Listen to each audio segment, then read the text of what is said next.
코로나19 이후 비대면 문화의 확산으로 우리 생활 곳곳에 로봇이 활용되면서 눈앞으로 성큼 다가온 위드 로봇 시대. 이제는 제조 현장을 넘어 가정과 의료 서비스 등 로봇의 역할이 점점 다양해지고 있는데요.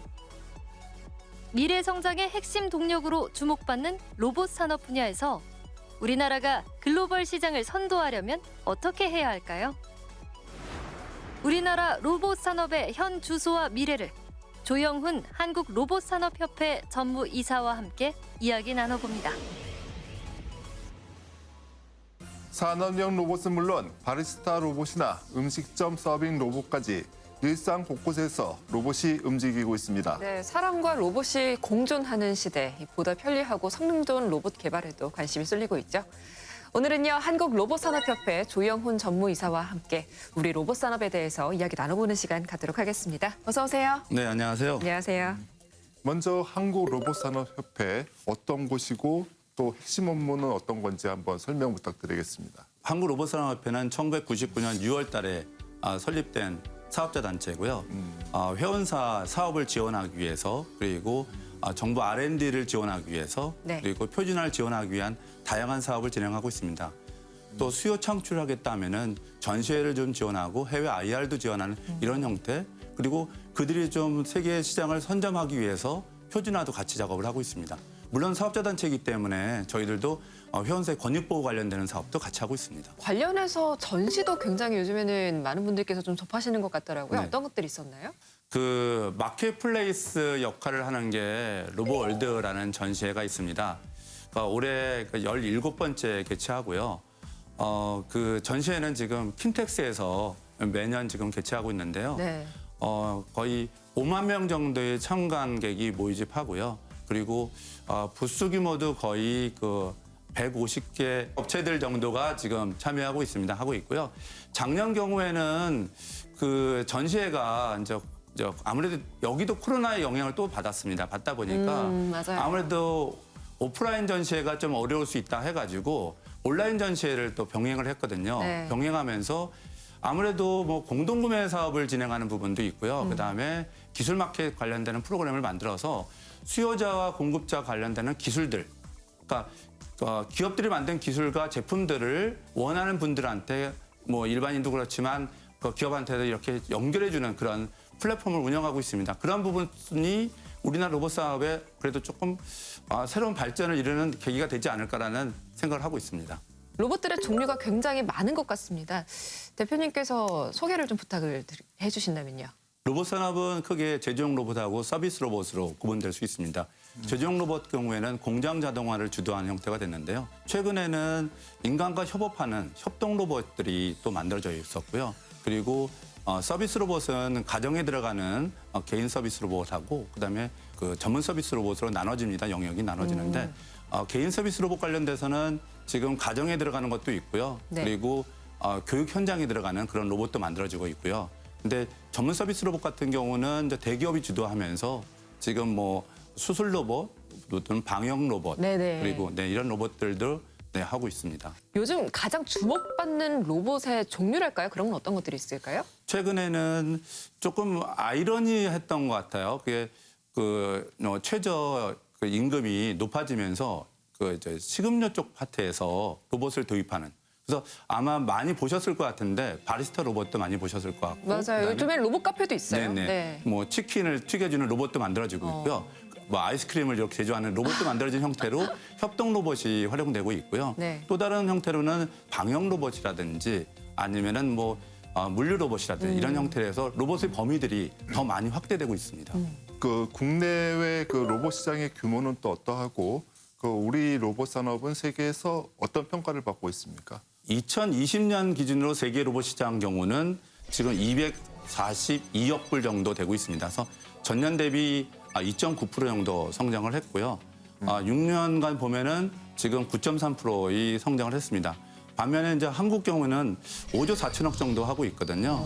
여기에 이제 제조용 로봇 같은 경우가 2조 8천억 정도 차지하고 있고, 그 다음에 서비스 로봇이 8천억 정도 하고 있습니다. 하고 있는데 여기에 이제 재미난 게 있는 거죠. 어떤 거냐면 코로나 환경이 생기고 난 다음에 전 세계적으로 설비 투자가 줄었어요. 줄어들면서 제종 로봇 분야가 조금 줄어들긴 했습니다만 그래도 시장들은 뭐 이렇게 협동 로봇이라는 새로운 블루오션을 중심으로 시장이 만들어져 가고 있는 거고요.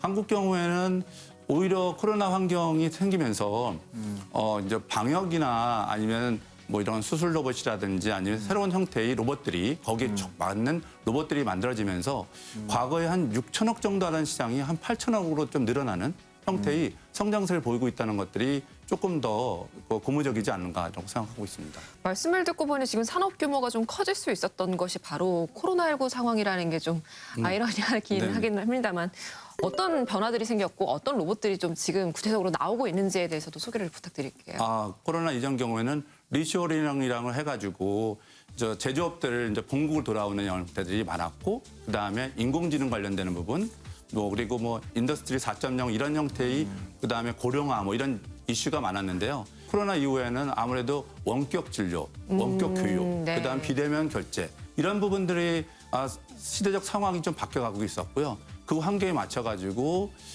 물류 기술을 기반으로 하는 새로운 형태의 배달 로봇들도 우리나라에 굉장히 많이 보급되고 있습니다. 그런 형태가 조금 더 새로운 시장으로 만들어지지 않을까라는 생각을 하고 있습니다. 서비스용 로봇 그 시장 전망이 좀 무궁무진할 텐데요. 그러면 근데 우리나라가 아직은 이 분야에서 좀 발전 속도가 또 아니면 규모가 좀 작다는 좀 평가가 있습니다. 어떻게 생각하십니까? 한국도 그렇고 선진국 선진 로봇 선진국도 대부분 다 2000년도부터 시작해서 서비스 로봇을 시작을 했습니다. 네. 했고요.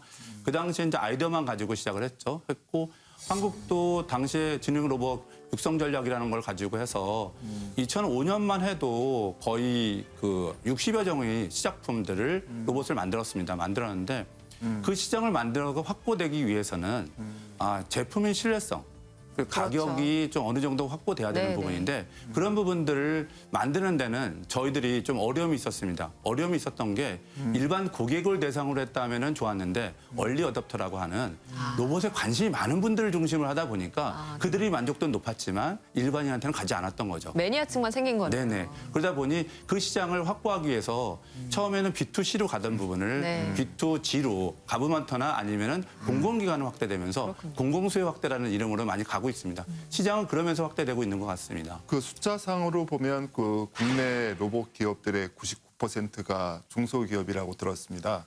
근데 중소기업들은 팔로도 팔로지만 일단 R&D 쪽에서 막대한 자금이 들어가니까 좀 어렵지 않습니까?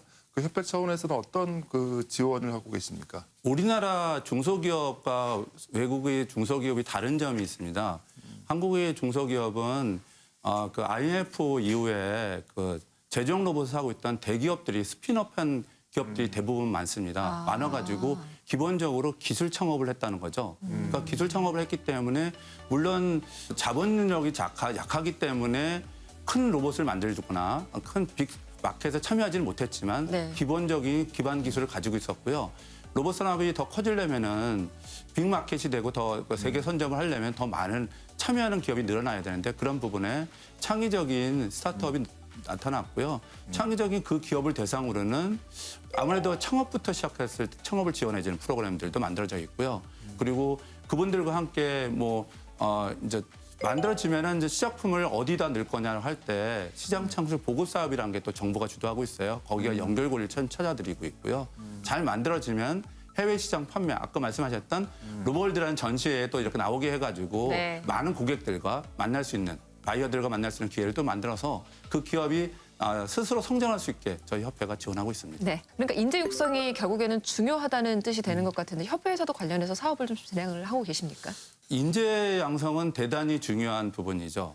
그러니까 배후의 기업들도 만들어지는 것도 중요하긴 하지만 그러면은 어떤 교수님이 어떤 대학에서 어떤 교육 과정을 통해 만드느냐가 되게 중요한 것 같아요. 그래서 수요기관인 기업하고 공급기관인 학교와 연결고리를 찾는 저희가 실태조사를 지금 계속하고 있어요. 그리고 수요조사를 계속하는 과정에서 좀 잘 풀어가고 있는데요. 인재 양성 관련되는 교재도 개발하고 네. 그러니까 그런 부분이 학교에서 원하는 게 아니라 수요 기업이 원하는 형태의 교재를 개발하는 형태가 됐고요. 최근에는 변별력을 좀 향상시키기 위해서 민간 기업하고 공동으로 민간 자격 제도를 지금 저희가 신설해서 추진하려고 하고 있습니다. 그래서 어느 정도 실력이 있는 거 그리고 실력이 어느 정도 확인된 기업 사람들을 저희 로봇 기업들이 이렇게 채용할 수 있는 기회가 되지 않을까 생각하고 있습니다. 한 달 반 정도 있으면은 새 정부가 출범하지 않습니까?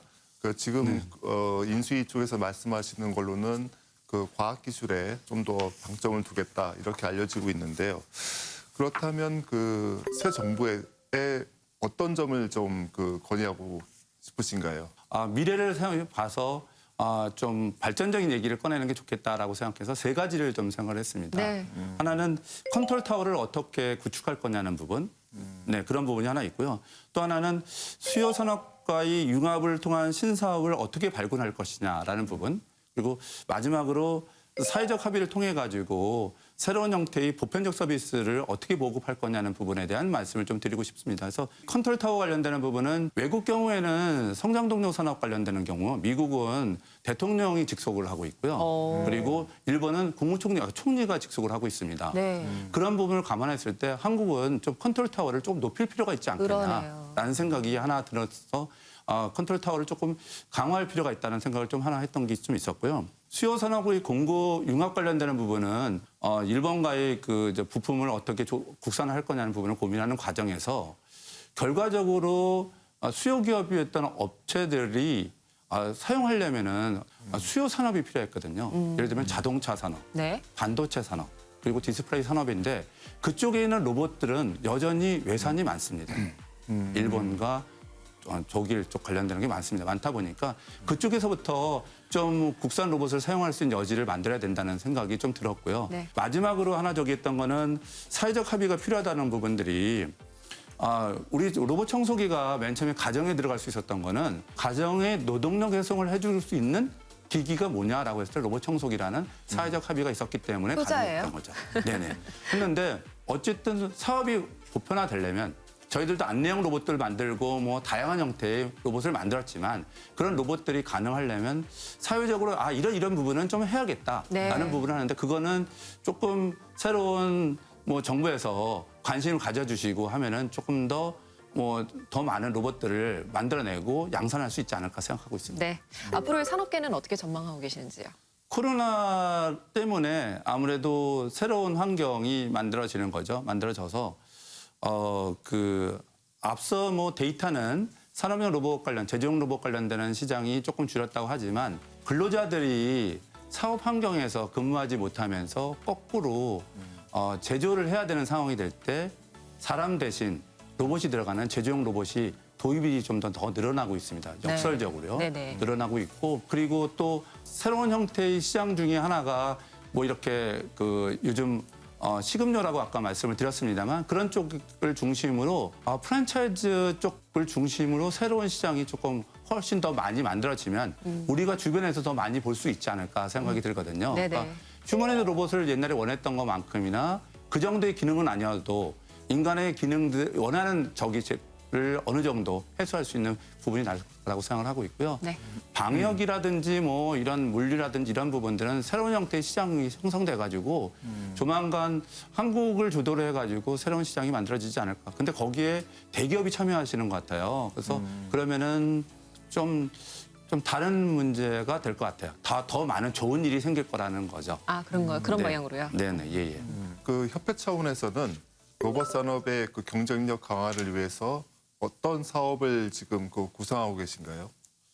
저희가 하는 여러 가지 사업들이 많은데요. 그 중에서 아무래도 그러니까 사업자들 늘리기 위한 스타트업을 확산시키기 위해서 저희가 일단 전문위원회를 좀 조정을 해가지고 확대 개편해가지고요. 스타트업을 지원하기 위해서 거기에는 경영을 지원하기도 하고 기술 지원할 수 있는 과거에 CTO 출신이나 CEO 출신들이 좀 있으시니까요. 그런 분들과 연결 고리를 하면 그 스타트업이 5년 동안 매출이 5억도 안 되는 데가 많거든요. 그런 회사를 도와줄 수 있는 여건들도 저희 협회가 조금 더 틈새 시장을 가지고 좀 접근해야겠다는 생각이 하나 들고요. 네. 또 하나는 그 로봇 산업이 대외적 세계 시장 진출을 아주 잘한 듯하면서 잘한 게 많지 않아요. 그러다 보니까 어떤 해외 진출과 관련되는 롤모델을 하나 만들어 보고 싶다는 생각이 하나 드는 게 지금 이스라엘이 갖고 있는 그런 혁신적인 아이디어와 한국이 갖고 있는 이런 실장 기술, 이렇게 생산 기술을 연계해 가지고 로봇 산업을 하나 좀 부흥하고 싶어하는 욕구들이 좀 생겨났습니다. 나와가지고 조만간 또 그것도 가시적인 결과가 나올 것 같아서 아마 그게 만들어진다면, 만약에 성공된다면 뭐 이렇게 유대인을 중심으로 하는 산업도 만들어질 것이고 네. 또 여러 가지 시장이 연결되지 않을까 생각합니다. 네, 이제 마지막으로 국내 우리나라 로봇 산업계 발전을 좀 응원하는 분들께 또 이 산업계에 종사하시는 분들께 뭐 당부 말씀이라든지 전하고 싶은 말씀이 있다면 한 말씀 부탁드릴게요. 현실에 안주하지 않고 혁신하는 기업, 사회만이 미래를 기약하지 않냐는 생각이 듭니다. 그리고 혁신은 사실은 실패를 기본으로 하죠. 그러니까 실패를 용인하는 사회.